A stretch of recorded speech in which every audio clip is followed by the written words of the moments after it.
Assalamualaikum warahmatullahi wabarakatuh. Selamat pagi, salam sejahtera untuk kita semua. Perkenalkan, nama saya Laude Agus Salim, dosen S1 Kimia, Institut Sains Teknologi dan Kesehatan Aisyah Kendari. Pada kesempatan ini, izinkan saya menyampaikan pengantar terkait salah satu mata kuliah yang saya ampuh, yaitu Kimia Analitik 1. Video ini disusun sebagai bagian dari pemenuhan syarat sertifikasi dosen tahun 2025. Khususnya pada bagian pernyataan diri dosen unjuk kerja Tridharma Perguruan Tinggi atau PDD UKT-PT di aspek pengajaran. Mata kuliah Kimia Analitik 1 merupakan mata kuliah wajib yang ditempuh oleh mahasiswa semester 2 program studi S1 Kimia ISTEK Aisyah Kendari.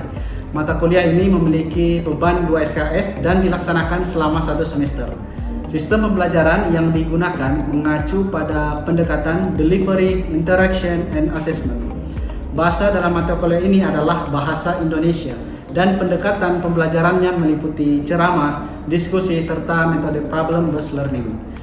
Fokus utama mata kuliah ini adalah analisis kimia konvensional seperti gravimetri, titrimetri, baik dalam bentuk analisis kualitatif dan kuantitatif. Selain itu, mahasiswa juga akan diperkenalkan pada konsep dasar analisis berbasis instrumen seperti elektroanalisis.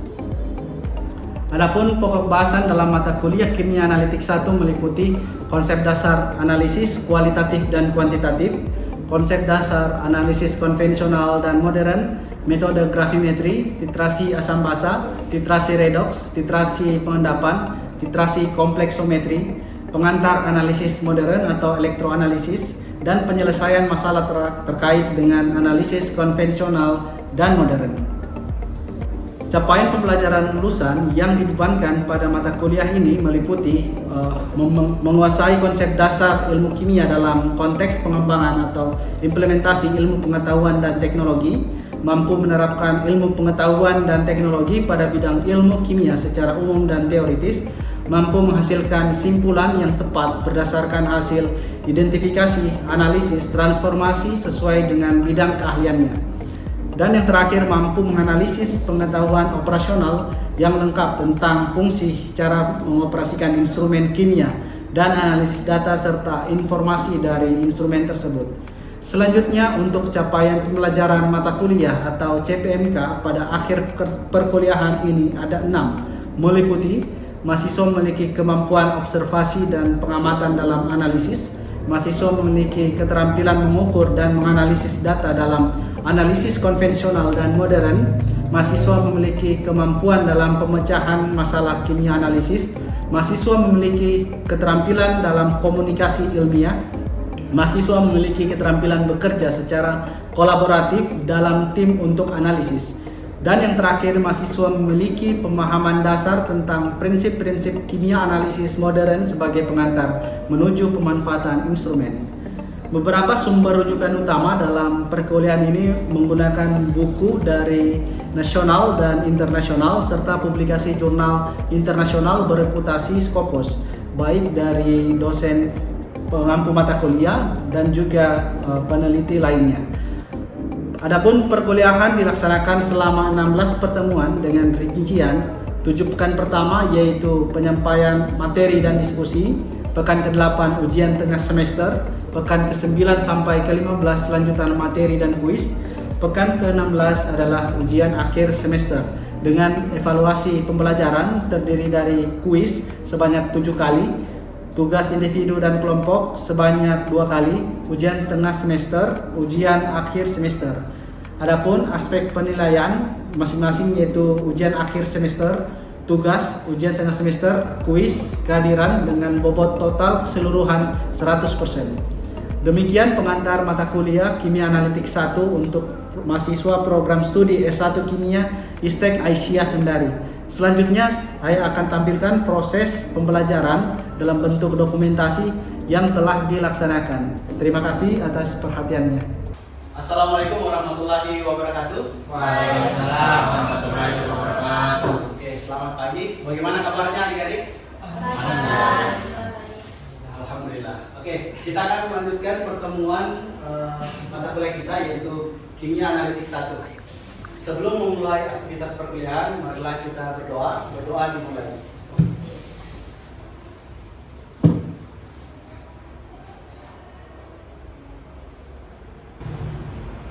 Berdoa selesai. Pada pertemuan sebelumnya, adik-adik, kita sudah membahas ya tentang metode-metode konvensional seperti literasi, grafimetri, dan juga metode dasar lainnya. Dan juga kita sudah membahas pengantar kimia analisis modern. Ya. Adapun pertemuan kali ini kita akan membahas elektroanalisis, yang dimana elektroanalisis ini adalah menjadi salah satu bagian dari kimia analisis modern. Spesifiknya adalah prinsip elektrokimia voltametri. Pada pekan sebelumnya, adik-adik telah ditugaskan untuk mencari jurnal internasional berreputasi, ya, untuk adik-adik melakukan summary atau meringkas apa yang dibahas dari jurnal tersebut. Siapa yang bisa mewakili adik-adik? Saya minta satu orang. Saya, Pak. Oke, silakan berdiri untuk memaparkan. Terima kasih. Assalamualaikum warahmatullahi wabarakatuh. Waalaikumsalam warahmatullahi wabarakatuh. Baik, di sini saya akan memaparkan jurnal yang sudah saya cari yang berjudul Nano Composite Design of Graphene Modified Titanium Dioxide for Electrochemical Sensing in Phenol Detection. Nama penerbitnya yaitu Korean Journal of Chemical Engineering Springer. Tahun terbitnya yaitu 2022 dan ringkasan jurnal yang sudah saya dapat yaitu membahas tentang pengembangan sensor elektrokimia untuk mendeteksi senyawa fenol yang dikenal sebagai salah satu polutan organik berbahaya bagi kesehatan manusia dan kelestarian lingkungan. Pengembangan sensor dilakukan melalui modifikasi elektroda berbasis grafena dengan penambahan material titanium dioksida anatase dan diuji menggunakan metode voltametri siklik. Penambahan titanium dioksida pada elektroda grafena mampu meningkatkan kinerja sensor dalam mendeteksi fenol yang ditujukan melalui peningkatan respons arus oksidasi. Baik, itulah dia pemaparan tugas saya. Terima kasih. Assalamualaikum warahmatullahi wabarakatuh. Waalaikumsalam warahmatullahi wabarakatuh. Baik ya, saya kira apa yang adik sampaikan itu sangat relevan ya dengan perkuliahan kita pada hari ini. Itu dalam jurnal tersebut membahas tentang deteksi senyawa organik yaitu fenol yang menggunakan elektroda grafene termodifikasi titanium dioxide. Jadi nanti akan kita bahas lebih lanjut ya. Baik, secara fundamental sensor elektrokimia ini merupakan salah satu jenis sensor yang digunakan untuk mendeteksi dan mengukur reaksi kimia dengan memanfaatkan perubahan sifat elektrik di antara elektroda dan larutan sampel. Jadi ada interaksi ya antara elektroda dan juga larutan sampel. Sensor elektrokimia ini memiliki kelebihan seperti selektif, sensitif, responnya cepat dan mudah untuk digunakan. Nah, elektrokimia meskipun sudah lama ditemukan pada tahun 1920, namun sampai saat ini masih terus dikembangkan ya. Karena kemudahannya yang digunakan untuk berbagai aplikasi, yaitu telah diaplikasikan pada bidang pertanian, bidang kesehatan, atau bidang industri. Seperti sebagaimana jurnal yang dilaporkan bahwa sensor elektrokimia banyak dilakukan untuk aplikasi monitoring lingkungan, baik untuk aplikasi pertanian, kualitas udara, kualitas air, proses fabrikasi industri, sintesis nanomaterial, deteksi polutan sebagaimana yang dijelaskan oleh adik tadi dari jurnalnya, dan juga platform sensor. Nah, sebelum mengenal lebih jauh sensor elektrokimia, adik-adik sudah pernah kita bahas ya terkait dengan analisis kualitatif dan kuantitatif. Sudah pernah? Sudah ya. Oke, ini ya untuk analisis kualitatif itu tujuannya adalah untuk mengetahui komponen yang terdapat di dalam suatu sampel ya. Jadi dalam suatu larutan, misalnya ada beberapa senyawa, ketika kita akan mendeteksi senyawa jenis senyawa apa saja yang ada di dalam suatu sampel tersebut, maka itu disebut sebagai kualitatif. Adapun untuk analisis kuantitatif yaitu untuk mengetahui banyaknya jumlah atau konsentrasi komponen yang terdapat dalam suatu sampel ya. Misalnya kita menganalisis fenol, ya, berapa konsentrasinya, misalnya 1 ppm, nah itu berarti kita sebut sebagai analisis kuantitatif ya. Jadi kalau untuk sensor elektrokimia ini dia bisa dua ya, tergantung dari pemanfaatannya untuk apa. Itu bisa analisis kualitatif dan juga bisa untuk analisis kuantitatif. kita masuk pada voltametri ya. Jadi voltametri ini adalah salah satu jenis metode dari elektrokimia, di mana voltametri berasal dari 3 kata, yaitu volt, ampere, dan metri ya. Volt ini artinya potensial, kemudian ampere artinya arus, dan metri itu adalah pengukuran. Jadi voltametri secara definisi adalah metode analisis menggunakan teknik potensial terkontrol, yaitu pengukuran respon arus dari analit dengan pemberian potensial pada elektroda. Adapun pada prosesnya, arus yang dihasilkan itu sebenarnya melalui proses transfer elektron ya, yang dilakukan dari analit menuju permukaan elektroda, sehingga nanti dia terjadi proses oksidasi atau reduksi tergantung pada jenis analit yang dideteksi. Nah, nanti sebentar saya akan berikan gambar contohnya. Jadi ini adik-adik beberapa jenis ya dari voltametri. Ada cyclic voltametri, ada square voltametri, linear sweep voltametri, atomic stripping voltametri, differential pulse voltametri, chronoamperometri, normal pulse voltametri, polarography, absorptive stripping voltametri, anodic stripping voltametri. Berikut adik-adik adalah komponen ya, komponen alat atau sensor voltametri, yang dimana dari komponen alat ini terdiri dari 3 komponen utama ya. Ada PC atau laptop, kemudian ada potensiostat, dan juga ada sel voltametri ya. Jadi untuk PC atau laptop digunakan untuk kita melihat ya, pembacaan data. Adapun untuk potensiostat yaitu untuk membaca ya, membaca proses yang terjadi dari respon elektrokimia. Adapun untuk sel elektrokimia nanti dia terdiri dari 3 jenis ya, 3 jenis elektroda yang dihubungkan dengan potensiostat. Ada working electrode atau elektroda kerja, ada reference electrode atau elektroda pembanding, ada counter electrode atau elektroda pembantu. Nah, ini contoh adik-adik untuk elektroda kerja ya. Jadi elektroda kerja ini nanti dia berperan sebagai tempat reaksi redoks terjadi ya, yang dimana di bagian dalam sel voltametri berisi larutan yang akan dianalisis ya, atau analit yang ditambahkan dengan larutan elektrolit atau larutan yang bermuatan, misalnya seperti KOH, OH ya, itu dicampurkan dengan larutan analit yang akan dideteksi.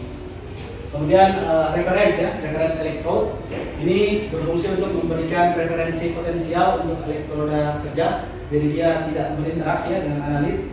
Adapun counter electrode dia mengendalikan potensial di elektroda kerja seperti PT. Ini adalah elektroda yang biasa digunakan.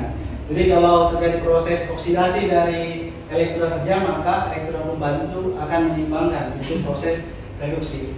Adapun data yang dihasilkan adik-adik nanti dia berupa data voltamogram ya, seperti ini.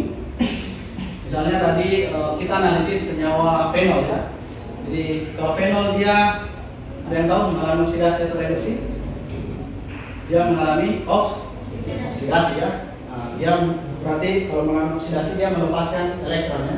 Jadi ketika diberikan potensial, maka larutan fenol ini dia akan mengalami oksidasi karena dia melepaskan elektron, berarti dia akan mentransfer elektronnya ke permukaan ini, elektroda ya.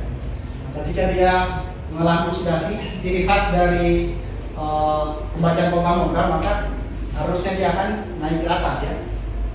Ingat ya, kalau dia oksidasi berarti dia harusnya naik ke atas ya. Nah, berbanding terbalik, kalau dia misalnya senyawa yang kita analisis dia reduksi, berarti dia harusnya ke bawah ya. Nah, ini istilah yang perlu adik-adik ingat. Kalau arusnya ke atas kita sebut sebagai puncak oksidasi atau puncak anodik ya. Kalau dia ke bawah berarti dia disebut puncak reduksi atau katodik. Soalnya kalau ke atas puncak apa? Atau puncak A anodik ya. Kalau ke bawah puncak reduksi atau puncak katodik ya. Oke, jelas adik-adik ya? Jelas.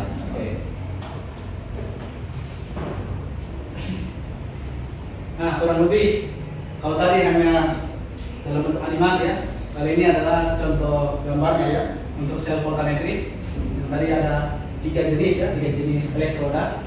Nah, ini model dari elektroda kerja ya. biasanya itu digunakan elektroda pasta karbon.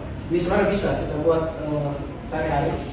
Itu dibuat dari kawat tembaga, ya. Kemudian dihubungkan dengan badan elektroda, kemudian dimasukkan karbon, ya, karbon pasta. Nah, itu biasanya campuran dari grafit dicampurkan dengan parafin, ya.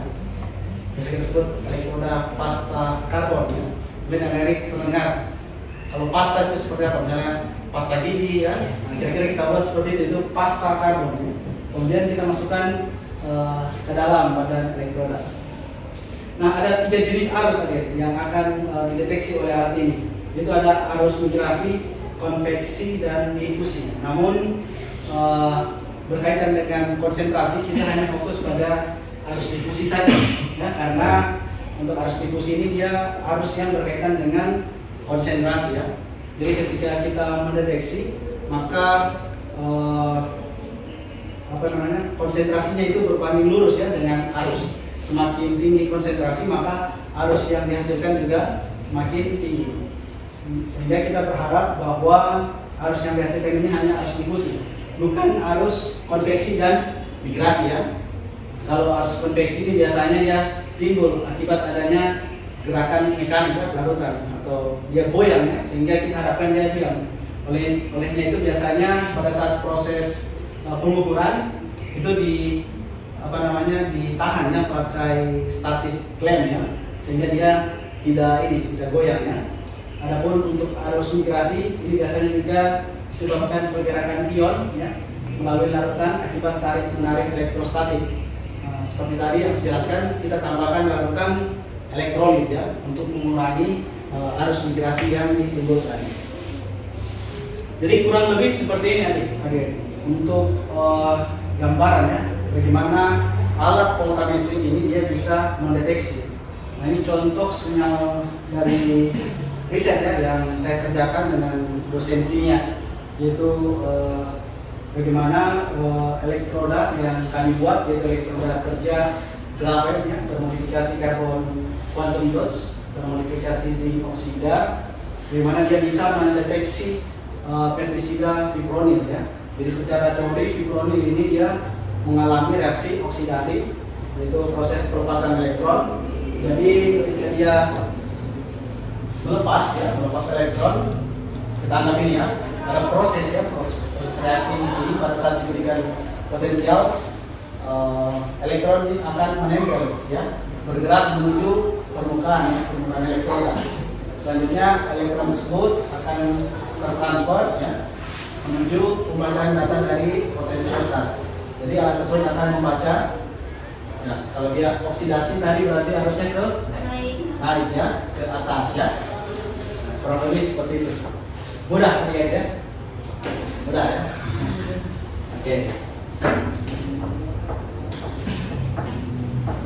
Oke. Jadi di dalam sensor elektroniknya, akhirnya kita harus memahami, ya, bagaimana pemilihan metode analisis itu sangat diperlukan. Yaitu yang pertama kita mempertimbangkan akurasi dan presisi. Sudah pernah dengar sebelumnya? Sudah, ya? Oke. Saya uji, ya, sebentar, ya. Ada sensitivitas dan selektivitas, kemudian peralatan waktu dan biaya. Oke, berikut merupakan contoh, ya, gambaran umum, ya, tentang akurasi dan presisi, ya. Oke, ada yang bisa menjelaskan perbedaannya?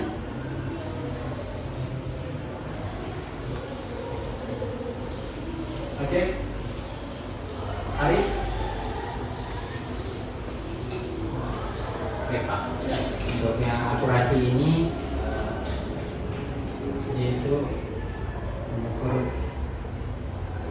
mengukur sejauh mana hasil pengukuran yang menggunakan sebenarnya nilai referensi. Oke, kalau presisi itu dia mengukur sejauh mana hasil pengukuran saling mendekati satu sama lain ketika dilakukan berulang kali dalam kondisi yang sama. Oke, good, ya. Jadi betul, ya, yang disampaikan Aris. Jadi adik-adik, untuk fokusnya kita anggap ini sebagai tanda panah, ya. Ketika Apa itu akurasi? Yaitu bagaimana ketika kita melakukan suatu pengukuran dia mendekati nilai sebenarnya. Jadi dia tepat ya, dia akurat. Kalau dia presisi, dia berkaitan dengan ketika kita melakukan pengukuran berulang, dia hasilnya adalah konsisten ya, atau keberulangannya bagus. Oke, kita masuk pada sesi kuis. Di sini saya akan memberikan ya soal. Silakan adik-adik menentukan gambar berikut mana yang termasuk presisi dan akurasi. Oke, ada 4 gambar ya. Silakan anak-anak yang mau jawab yang gambar 1. Apakah dia bagaimana akurasinya, bagaimana presisinya? Oke, silakan. Atau mau jawab bersamaan?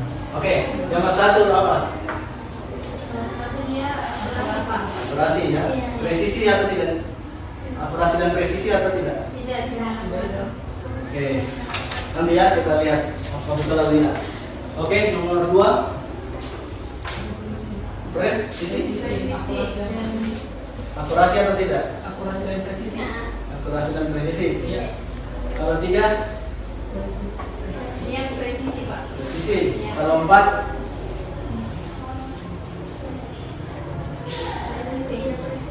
presisi. Oke ya. Sepertinya hanya satu yang betul ya dari yang dijawab. Oke.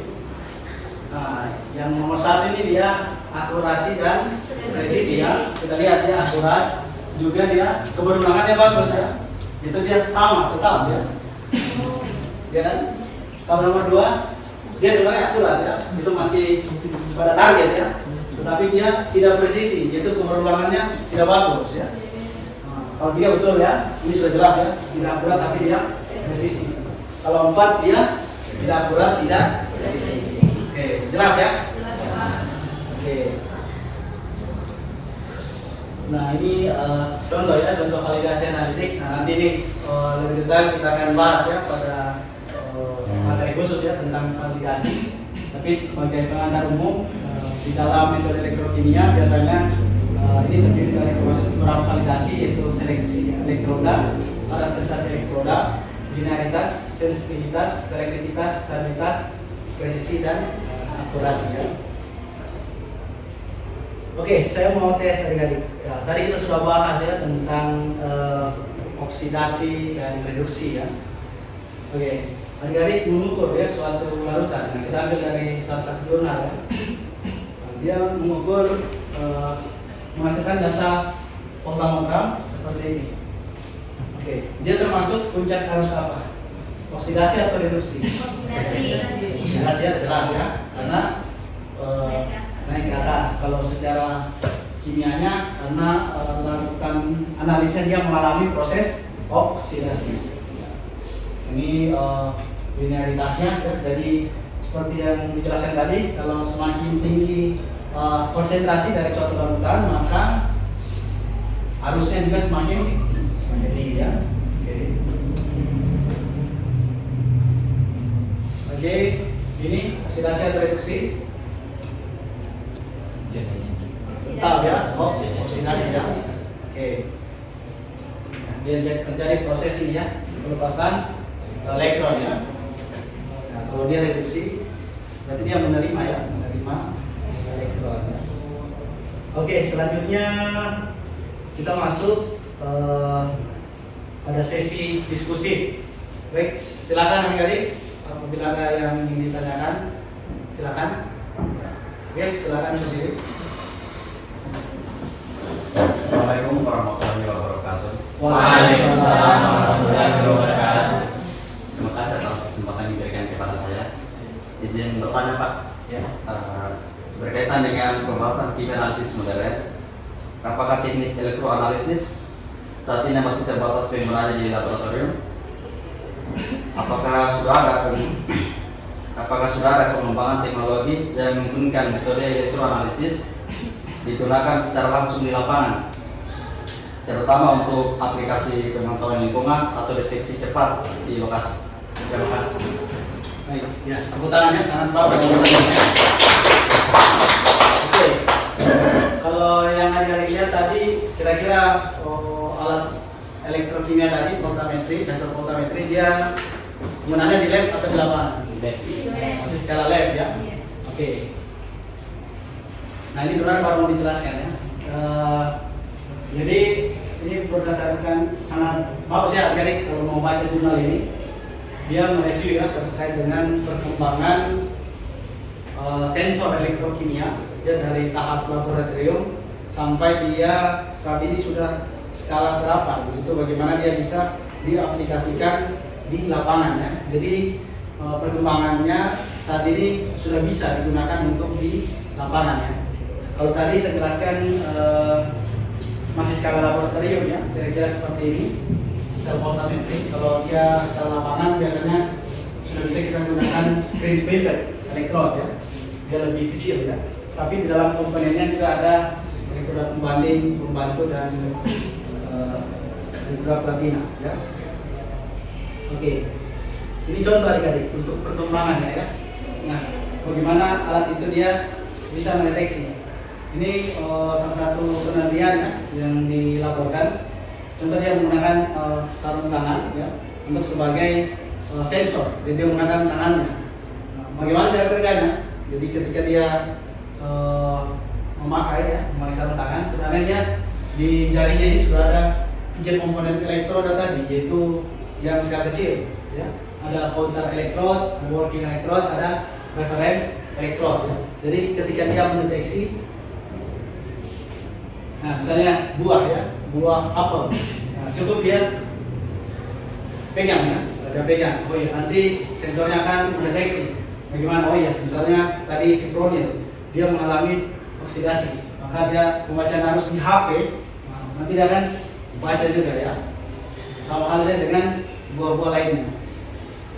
Begitu juga di aplikasi pertanian ya, untuk pertumbuhan tanaman. Nah ini juga contoh ditempelkan di dalam tanaman, apakah ada pestisida yang mengganggu ya, ketika pertumbuhan tanaman dia mengganggu atau tidak.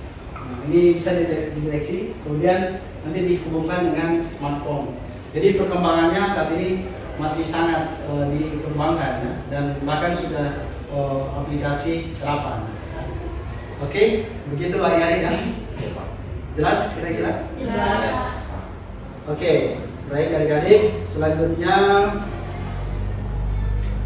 ya itu adalah perkuliahan kita pada hari ini.